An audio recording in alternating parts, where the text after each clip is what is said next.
Hey, how's it going everyone? It is Drago. We're back with another chapter of Fairy Tail 100 Year Quest, chapter 130, Alchemical Smoke.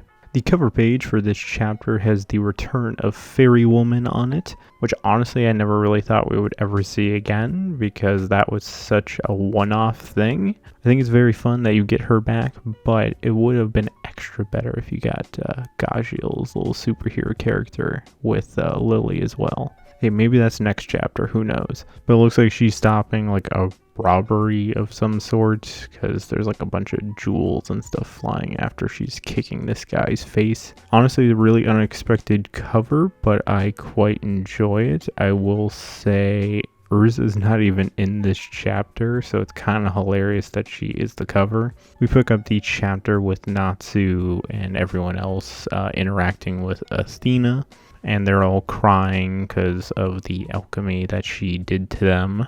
And Lucy's like, what's with this magic? And Athena starts to actually explain that, hey, what I'm doing is not actually magic. It is alchemy. She transmuted their tears, and like Lucy's like, you can do that? Because like I thought alchemy was just like mixing ingredients and like, you know, you made something from something else. Natsu, the absolute mad lad, decides, hey, I'm not gonna cry.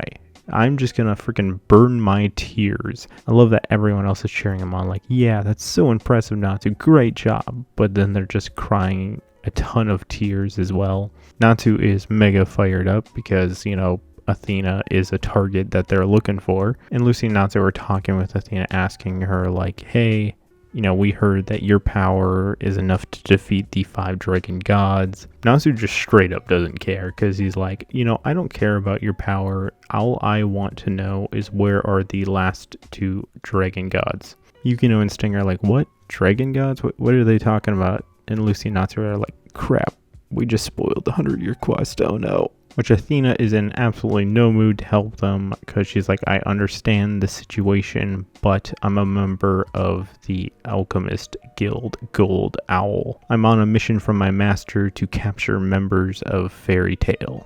Because she has some mega villain energy. Because Lucy asks, why are you trying to catch us? And Athena's just straight up, I'm not going to answer that. And everyone else is just like, you know, why is someone that was designed to defeat the dragon gods just in an alchemist guild? And at one point you were called the White Wizard, so weren't you a wizard, not an alchemist? And Athena still just does not want to play this game because she's like, I'm not going to answer that. And you not wanting to answer any questions whatsoever is the best possible outcome for Natsu because he's like, yes, I get to beat it out of her. And Yukino is just behind him, realizing this is what Lucy has to deal with every day.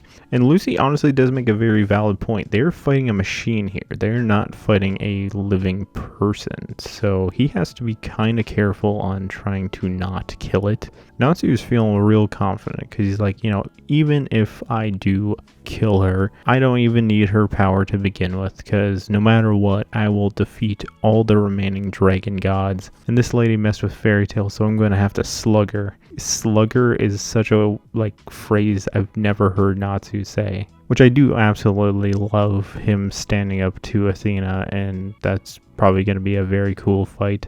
We go over to the Gold Owl Guild. We pick up with Gray, Wendy, and Rogue, and they're fighting members of Gold Owl. And Genai starts this fight off with transmuting smoke. Gray's gonna have a real tough time if he's thinking that the smoke is, you know, smoke make magic, which even Genai himself says, I'm gonna teach you the difference between alchemy and magic. And he just fills the room up with smoke, and everyone else is just blinded, and Rogue's like, don't you dare look down on us. Which I never really thought about this, but I'm actually surprised that they can tell where these two are in the smoke by scent and smell, because like Wendy says it in this panel. You would think that the smoke would have such a strong scent that even a dragon slayer couldn't smell through it, but that's like pretty surprising. Rogue gets attacked from behind by Kotetsu, and his arm just immediately falls to the ground after dodging. and Kotetsu reveals that his power is iron, and he changed Rogue's arm into iron, which Rogue is getting PTSD flashbacks to Gajiel, thinking like, why do I attract all these iron people? Which Wendy is pretty much the perfect counter to Smoke, because she can just blow it all away, and she starts to do, I'm gonna guess, a Sky Dragon's roar. She didn't think too clearly on that one because all she breathed in was just a bunch of smoke. So instead she does a Sky Dragon's wing attack, and it does literally nothing to this smoke. And Gennai is just hyping himself up like, this is the kind of smoke I transmute. And he attacks Gray, which Gray follows it up by attacking him with a Ice Make Hammer. Very cool panel to show just how crazy alchemy is, because he just takes that Ice Make Hammer and just instantly deletes it. And Gennai hypes himself up by saying that he can turn anything into smoke. And Gray's like, oh crap, if I can't use any ice against this guy, how the flip am I gonna defeat him? This is where we get more of an explanation as to what alchemy fully is, with Gennai saying that they do not consume magic power while using alchemy, which it seems like they either probably do it with their hands, or in his case, he says he uses a tool to transmute the material. I love it when they do these little diagrams with like a little wizard and showing power levels and stuff. With this little diagram here showing, you know, every time a wizard uses a spell, he just slowly is losing some of his magic power reserve. That eventually over the course of a battle, you're going to be able to use less and less spells, while alchemy keeps him at 100% all the time. Even Gray can see through the facade of this, because he's like, there's no way you can be at 100% all the time, because like once you lose stamina, or like if you get damaged during the fight, you're not going to be at 100% then. So there's no way you're at 100% all times. Gennai and Kotetsu both are transfigured with a buff called stamina, and everyone's like, what the heck's transfigured? And you get a shady figure in the background saying that means that they're infinite. And you get a reveal shot revealing that this is the guild master of the Gold Owl Guild. Turns out that Gennai and Kotetsu are not even real people. They are machines that the guildmaster made himself. And Gray and Wendy are like, no freaking way that you did this. Like, they seem exactly like humans. And you get the Master of Gold Owl introducing himself to Gray, Wendy, and Rogue, saying that he's sorry that he's light and that he was once a disciple of Elfinsair, and he's the alchemist that created Athena. And that is the end of our chapter. So my thoughts. I always love it when Natsu does the standing up to the bad guy thing. I find it kind of hilarious that Athena just refuses to answer any question that's given to her. Shocked that we haven't seen any bit of Urza, Jalal, and Minerva yet.